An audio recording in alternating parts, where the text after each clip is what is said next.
광야의 복음, 이런 제목으로 함께 말씀 나누겠습니다. 광야를 한번 이 시간 생각해 보시면 좋겠어요. 광야는 사막과 같은 것이죠. 텅 비고 아득히 넓은 들을 일컫는 말입니다. 광야는 사전에 그렇게 나와 있더라고요. 그래서 광야의 특징은 한마디로 단조로움입니다. 광야는 눈에 보이는 게 별로 없어요. 그래도 자세히 보면 흙이 있고 돌이 있고 모래가 있고 하늘, 구름, 바람이 더 생생히 잘 보입니다. 그리고 광야에만 사는 식물과 동물들이 있다는 사실이에요. 따지고 보면 광야에 생명이 풍요롭게 담겨 있다는 것입니다. 오늘 우리가 누리고 있는 현대 문명과 비교할 때 단조로운 건 사실이잖아요. 광야에서 이스라엘은 하나님을 경험했습니다. 하나님을 온전히 높이며 예배드렸습니다. 문명과 담을 쌓을 수밖에 없었던 광야의 삶이야말로 이스라엘 백성들로 하여금 생명이 무엇인지를 알게 해주었던 것이죠. 우리 생명의 근거가 어디에 있느냐? 여호와 하나님께 있다는 사실을 분명히 알게 되었던 것입니다. 광야가 그런 의미가 있는 거예요. 어쩌면 오늘 우리 현대인들은 고대인들보다 불행한 삶을 살고 있는지 모르겠어요. 오늘 우리가 살아가는데 신경 써야 할 분들이 너무나 많기 때문입니다. 오로지 하루하루 생존에만 모든 걸 다 쏟아붓는 저 이웃나라 티베르나 몽골의 유목민들에 비해서 우리는 정말 너무 많은 것들을 지나치게 소유하고 또 그것을 확대하고 또 재생산하고 비교하고 경쟁하고 집착하고 생명의 본질을 망각해 가고 있다는 사실이에요. 생명의 근본인 삶과 죽음의 의미를 잃어버리고 대신에 돈을 비롯한 자본과 오락거리들에 치우쳐 살아가고 있습니다. 광야를 버리고 문명을 일궜지만 생명의 본질, 즉 생명의 소중함은 날이 갈수록 희미해지고 있다는 사실입니다. 그게 광야를 떠났기 때문에 그렇다는 거예요. 또 다른 원인 가운데 하나, 광야의 기능을 담당해야 할 교회가 더 이상 광야가 아니라 저작거리가 되어버렸다는 사실. 교회는 영적인 광야가 되어야 하는데 오히려 세상보다 더 많은 볼거리와 이벤트를 치중하느냐, 광야의 영성을 잃어버리고 말았습니다. 코로나 팬데믹 이후에 교회는 이제 어쩔 수 없이 건축도 이제 중단하고 헌금 종류와 액수도 적정히 줄이고 조직을 개편하거나 단순화하고 집회도 줄이고 말도 줄이고 이런 것들이 우리의 살 길이 되어버렸다는 말씀입니다. 교회는 세상의 광야다. 이 말을 우리가 다시 한번 분명히 기억해내어야만 하는 것입니다. 교회가 영적인 광야라는 말을 인정하기는 하지만 이 말이 오늘 우리에게 왜 이리도 낯설고 왜 이리도 어색할까요? 그 이유는 우리가 하나님만으로는 결코 만족하지 못한다는 이유 때문에 그렇습니다. 오직 하나님께만 집중해야 할 그 광야에 우리는 머물기 싫어합니다. 이곳이 조금 광야와 비슷한 곳 아닙니까? 이런 곳에서 하루하루 견디기가 얼마나 힘이 든지 모르겠어요. 광야와 비슷한 시골에 살고 있다고 안심할 게 아닙니다. 실제 삶의 모습, 삶의 어떤 형태들, 라이프 스타일은 도시나 시골이나 이제 거의 차이가 없습니다. 시골에서 다 자가용을 타고 인접한 도시로 나가서 쇼핑을 하잖아요. 우리의 신앙생활 역시 광야와는 전혀 다른 도시 스타일의 종교적 엔터테인먼트를 추구하고 있다는 사실. 오늘 우리의 현실이 되어버렸습니다. 자, 그래서 오늘 본문에 우리는 다시 한번 집중해야 돼요. 오늘 본문에 나오는 마태복음 3장 그리고 4장, 예수님 역시 광야에서 마귀의 시험을 받으시고 그것을 하나님의 말씀으로 이기시고 본격적인 사역을 시작하셨다는 사실입니다. 기독교 역사에서 광야, 즉 사막에 수많은 성자들이 존재했습니다. 성자들은 사막에서 나왔다는 거예요. 문명과 일정한 거리를 둔 수도원 운동이 한때 왕성했던 적도 있었습니다. 그때 많은 교부들이, 많은 성인들이 나와서 우리가 지금 보고 있는 이 많은 신앙의 어떤 기초를 확립시켰던 것이죠. 오늘 본문에 나오는 그 유명한 세례 요한이 가장 대표적인 인물입니다. 광야에서 사역한 선지자 말입니다. 많은 성인들과 또 선지자들이 속세를 뒤로하고 광야로 찾아간 그 이유가 무엇이었을까? 그 이유를 아는 게 오늘 설교의 목적입니다. 왜 광야로 나가야 해요? 왜 우리가 편하고 좋은 것만 추구하면 광야의 영성을 잃어버리는 걸까요? 하나님을 경험한다는 것은 존재를 경험하는 것과 가깝기 때문에 그렇습니다. 하나님을 경험하려면 작고 미미한 존재들, 그것의 소중함을 알아야 된다는 것입니다.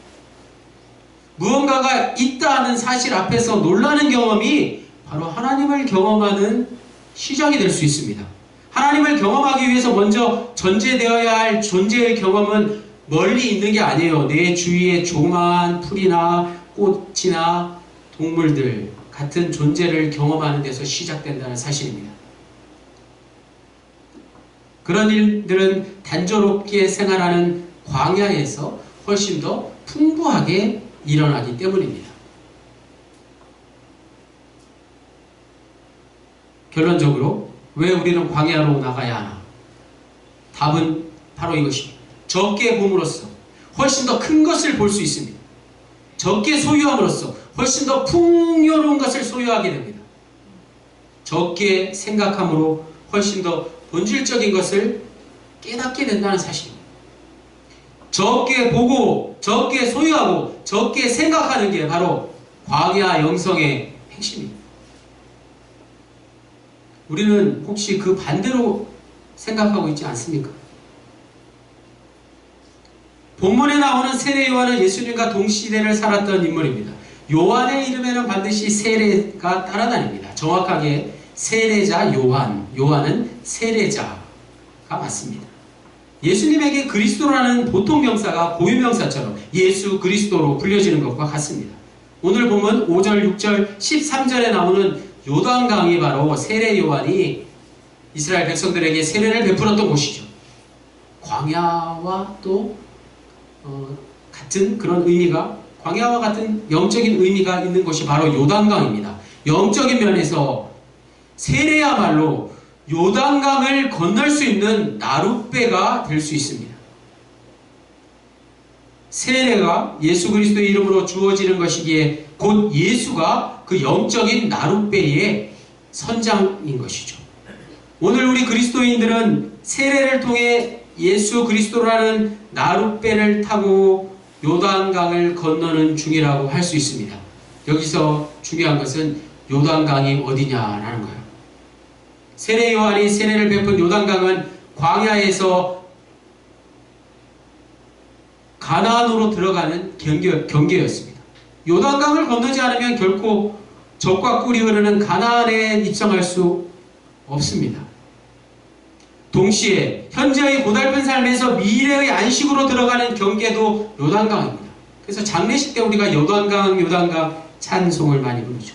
영적인 차원에서 좀 어려운 말씀으로 차안과 피안을 구분하는 경계이기도 합니다. 차안은 이생이라고 할 수 있고 피안은 영생이라고 할 수 있습니다. 그 경계가 어디가 되었으면 좋겠습니까? 그 장소가 어디가 되어야 할까요?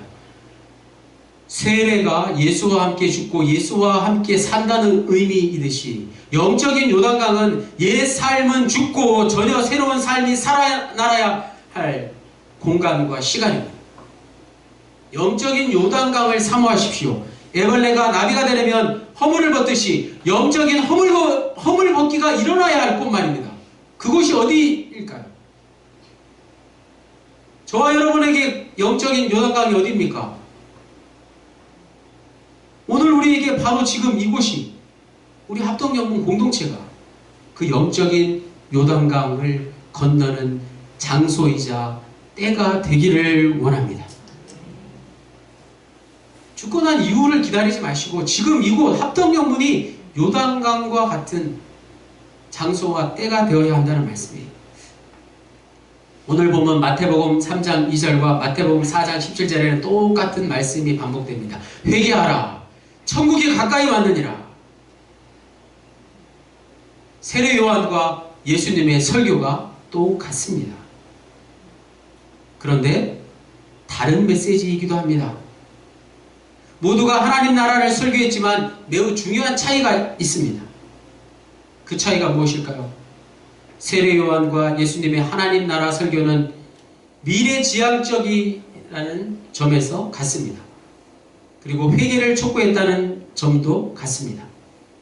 마지막으로 심판을 설교했다는 점에서도 같습니다. 그러나 세례 요한의 설교와 예수님의 설교의 가장 중요한 차이는 바로 구원에 있다는 것입니다. 세례 요한은 철저히 심판자로서의 메시아를 설교했지만 예수님은 심판자가 아니라 구원자가 바로 당신이다 라는 사실을 선포한 것이 가장 중요한 차이점입니다. 세례 요한은 오직 심판만을, 두렵고 떨리는 심판만을 백성들에게 설교했지만 예수님은 그 백성들 가운데 분명히 구원의 역사가 있을 것이다 라고 설교했다는 사실이죠. 당시 유대인들은 종교적인 어떤 정결의식을 늘 행했습니다. 특히 유대인 중에 바리새인들은 다른 사람들보다 소위 종교적인 어떤 청결함을 유지하는데 애를 썼습니다.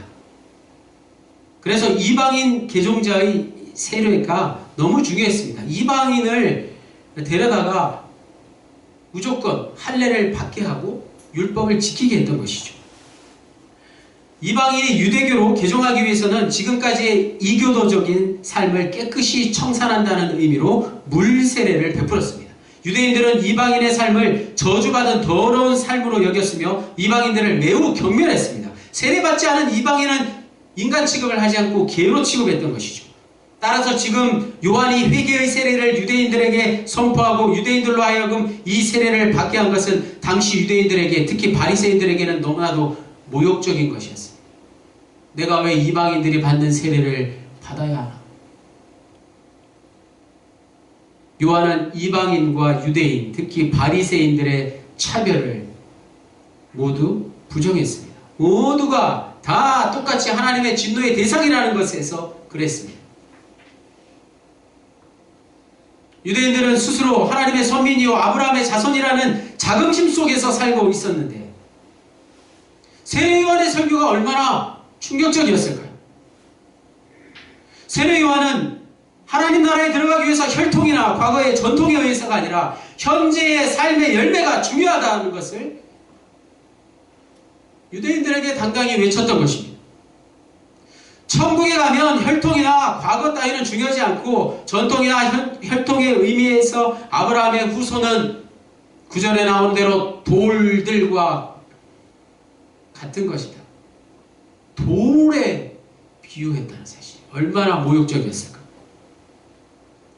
새 요한의 활동 무대인 유대 광야 역시 서기관들과 바리새인들에게는 참으로 충격적인 장소였습니다. 오늘 우리가 생각하는 것과 같은 것이죠. 조상대대로 종교적인 특성을, 정통성을 가진 예루살렘 성전에만, 오직 예루살렘 성전에만 머무르는 게 아니라 적막한 광야에서 하나님의 말씀을 선포하고 세례를 베푸는 세례 요한을 너무나도 두려워했기 때문에 그렇습니다.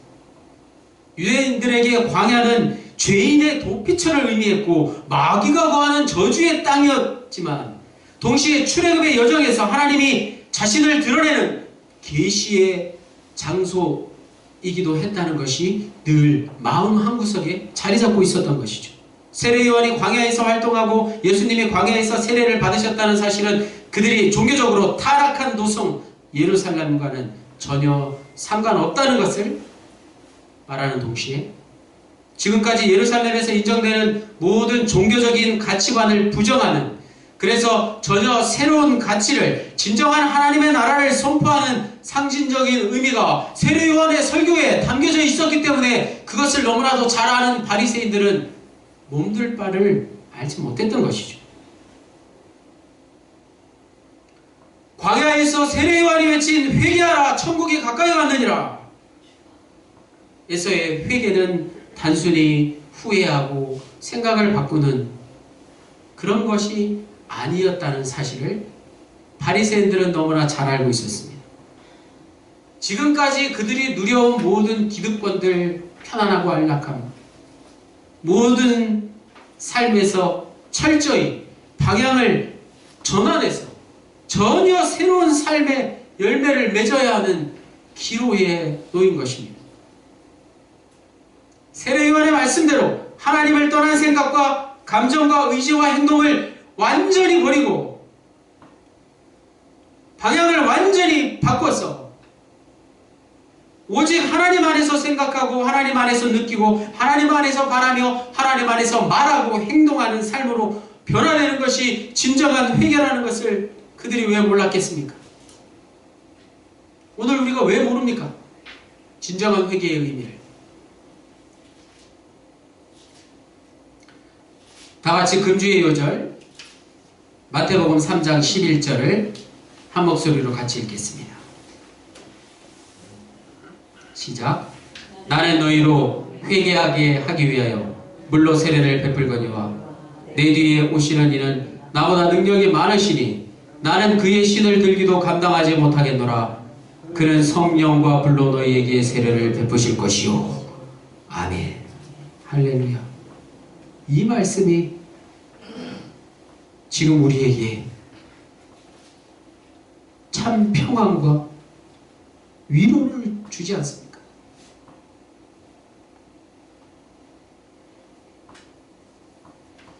세례 요한은 11절 말씀을 통해서 새 시대를 예고하고 있습니다. 전혀 새로운 주제를 강조하고 있습니다. 그게 바로 오늘 설교 제목 광야의 복음입니다.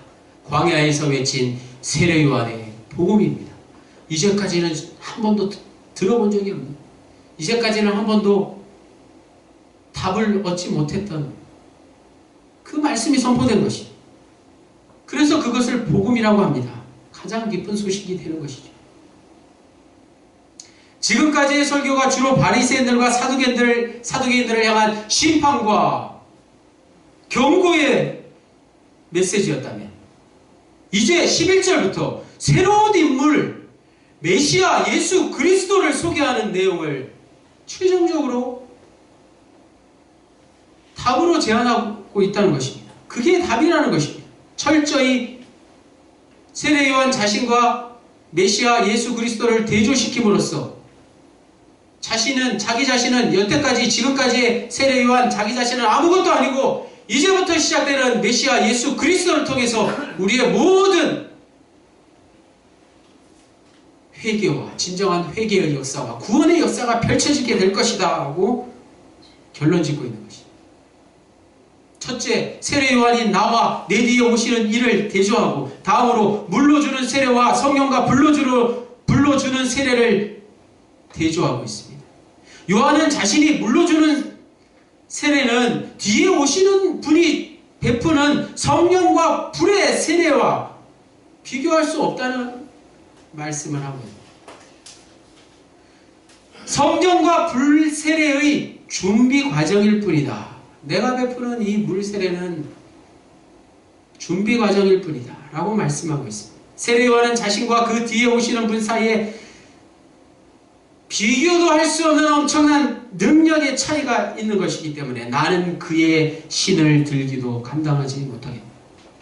나는 그분의 신들매를 매지도 못하겠다. 예전 성경에 그렇게 되어 있어요. 신들매, 신발끈을 풀고 매고 하는 일조차, 즉 노예의 일을 감당하기도 나는 부족한 사람이다. 그분은 정말 흥할 것이고 나는 쇠할 것이다. 이렇게 고백하고 있습니다. 요한복음 3장 30절 말씀, 그는 흥하여야 하겠고 나는 쇠하여야 하리라. 아멘. 이 말씀이 오늘 우리의 고백이 되어야겠습니다.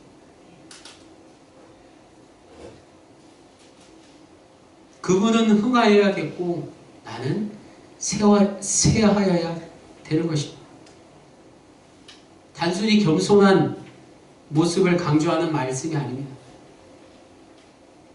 그분에 비하면, 그분의 능력에 비하면 정말 내가 가지고 있는 이 조그마한 능력, 이거 아무것도 보잘것없는다는 것을 깨달아야 하는 것이죠.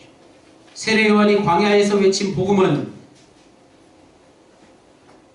뒤에 오시는 분, 요한보다 더 큰 능력을 가지신 분이 성령과 불로 세례를 베푸실 것이라는 게 핵심입니다. 성령 세례와 불 세례를 구분하자면 성령 세례는 현재적인 세례이고 불 세례는 최후 심판 때 있게 될 것이라고 구분할 수도 있습니다. 분명한 것은 예수님이 베푸실 성령과 불 세례는 요한이 베푸는 물 세례와는 확실히 다르다는 것입니다. 물 세례와 불 세례를 비교할 필요조차 없다는 것입니다. 그 사실을 깨달은 이들이 바로 초기 기독교인들이에요. 초대교회는 바람직한 삶의 변화를 할 수 있는 물 세례에 만족하지 않았다는 사실입니다. 물 세례에 머물지 말고 한번 세례를 받았다고 그걸로 끝나는 것이 아니라 성령과 불 세례를 늘 매일 마지막 최후의 순간까지 계속 받아야 한다는 사실을 확실하게 붙잡은 것입니다. 오늘 우리가 그렇게 살고 있습니까? 한번 물 세례를 받았다고, 한번 세례식을 받았다고, 한번 입대식을 치르고 한번 임명식을 받았다고 다인가요? 그저 물 세례일 뿐입니다. 진정한 회개를 위한 세례는 단 한 번에 그치는 물 세례로 끝나는 것이 아니라 성령과 불 세례를 통해서 우리의 죄를 완전히 깨끗하게 사하여 주시고 용서해 주시고 새로운 생명을 창조하여 진정한 생명의 가치를 알게 하여 최후 심판을 이기게 하는 능력이 나오는 것입니다.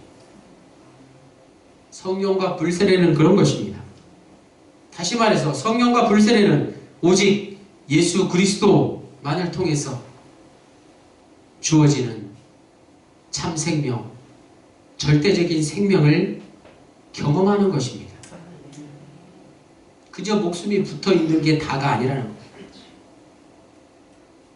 예수 그리스도를 통해서 그동안 우리가 알고 있던 이 목숨의 의미를 뛰어넘었어요. 진정한 생명, 절대적인 생명은 오직 그분에게만 달려있다는 사실. 구원은 예수 그리스도에게 있다는 사실을 깨닫는 것이 진정한 성령과 불 세례의 의미입니다. 예수 그리스도를 통해서 참 생명을 경험했다는 것은 우리가 사는 이 세상에서 제공하는 것들과 분명히 다릅니다. 마태복음 성경 기자는 3장 오늘 본문에서 예수 그리스도가 성령과 불로 세례를 준다는 말씀을 전하고 이어서 4장에 예수 그리스도가 공생애를 시작하면서 본격적으로 마귀에게 시험을 받으시고 말씀으로 그 시험을 이기시는 일을 전한 다음에 5장에 가서 마태복음 5장에 무슨 말씀이 있습니까? 마태복음 5장에 그 유명한 예수님의 산상수훈 팔복에 대한 선언이 있지 않습니까? 예수님이 직접 말씀하신 팔복의 의미를 깨닫는 게 예수 그리스도를 통해서 절대 생명을 경험하는 것이 될 수 있습니다. 절대 생명의 의미가 복 있는 사람에 대한 의미와 같습니다. 복이 있다는 것은 생명 구원을 받았다는 뜻입니다. 그 8가지 목록에 우리가 세상을 살면서 경험하는 것과 전혀 다른 내용들이 나옵니다. 세상 사람들에게 비웃음거리가 될 수 있는 것들, 심령이 가난한 사람, 혹은 육신이 가난한 사람도 포함되는 말씀이에요. 애통하는 사람, 슬피 우는 사람 말이에요. 온유한 사람, 그저 다른 사람에게 다 양보하는 이런 사람 말이에요. 세상에 전혀 경쟁력이 없는 사람이지 않습니까? 의에 줄이고 목마른 사람 말이에요. 8가지 성격의 복을 누리는 사람이 진정 이 세상에서 예수 그리스도를 통해서 참 생명을 얻은 자의 모습입니다.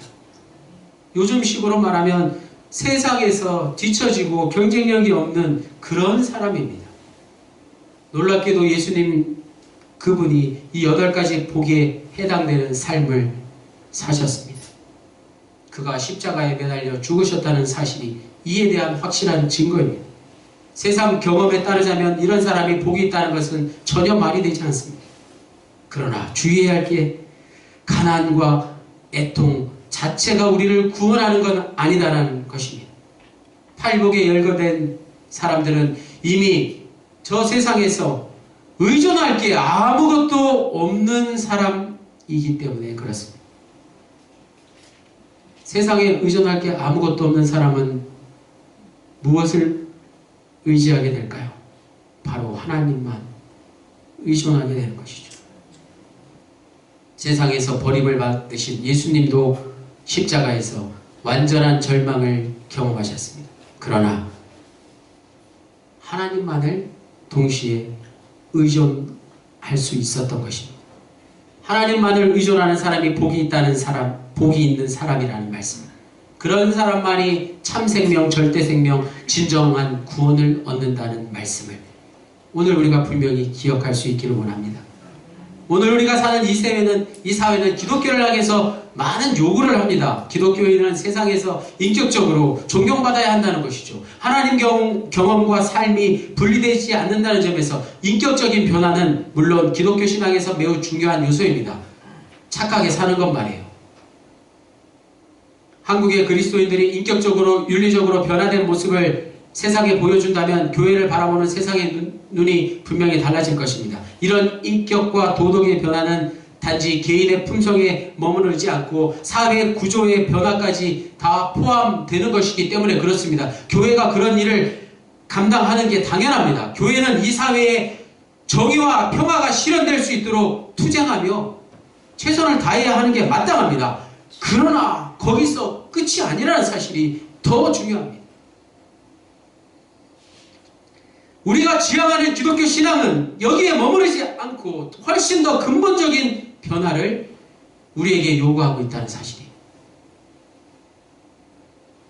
그게 지금까지 말씀드린 것들입니다. 물세례로 끝나서는 안 된다는 것이죠. 좀 전에 말씀드린 것들은 다 물세례를 통해서 가능한 일들입니다. 현실적으로 절실한 것이고 현실적으로 필요한 것이지만 여전히 잠정적이고 제한적일 수 있다는 것을 알아야 합니다. 그런 것으로 세상이 온전히 온전히 하나님의 나라가 되지는 않는다는 말씀이에요. 물 세례는 질적으로 다른 차원의 성령 세례에 하루빨리 자리를 내주어야 된다는 것입니다. 우리의 신앙생활도 물 세례에 머무르는 것이 아니라 하루빨리 물 세례가 자리를 내주고 성령 세례로, 불 세례로 자리를 잡을 수 있어야 된다는 말씀이에요. 여전히 기독교인들은 물 세례에 만족하며 살아갑니다. 그리고 그런 분들은 여전히 교회에서도 세상에서도 칭찬받고 존경받습니다. 하지만 그것만으로 분명 참 생명을 얻지는 못한다는 사실입니다. 착한 일을 아무리 해도 구원을 얻지 못한다는 말과 같은 말씀이에요. 물세례를 아무리 수십 번, 수백 번 받는다고 해도 완전한 구원을 얻는 게 아니라는 말씀이에요. 기독교 신앙의 핵심은 성령 세례와 불 세례가 있습니다. 성령 세례와 불 세례가 있기 때문에 우리는 그저 예수님의 말씀을, 예수님의 모습을 흉내내는 것으로 그치는 게 아니라 온전히 그분 앞에 한 걸음 한 걸음 가까이 나아가야 할 것입니다. 우리 합덕영혼의 모든 구로님들이 오늘 말씀처럼 물세례로 머무르지 마시고 물세례에 만족하지 마시고 성령 세례와 불세례를 위해서 예수 그리스도를 통한 참 생명이 우리 모두에게 충만해지시는 대림절 기간이 그리고 남은 여생이 되시기를 주님의 이름으로 간절히 축원합니다. 아멘. 기도드리시겠습니다. 주님, 대림절을 보내며 예수 그리스도가 이 세상의 생명을 완성하시기 위해서 다시 오실 것이라는 믿음으로 오늘 우리는 지금을 살아갑니다. 그 믿음이 있기에 광야와 같은 이 세상을, 나그네와 같은 인생길을, 포로와 같은 인생길을 낙심하지 않고 버텨내면서 기쁨으로 살아갈 수 있게 도와주십시오. 어두운 세상을 밝히고자 빛으로 오신 우리 주 예수 그리스도의 이름으로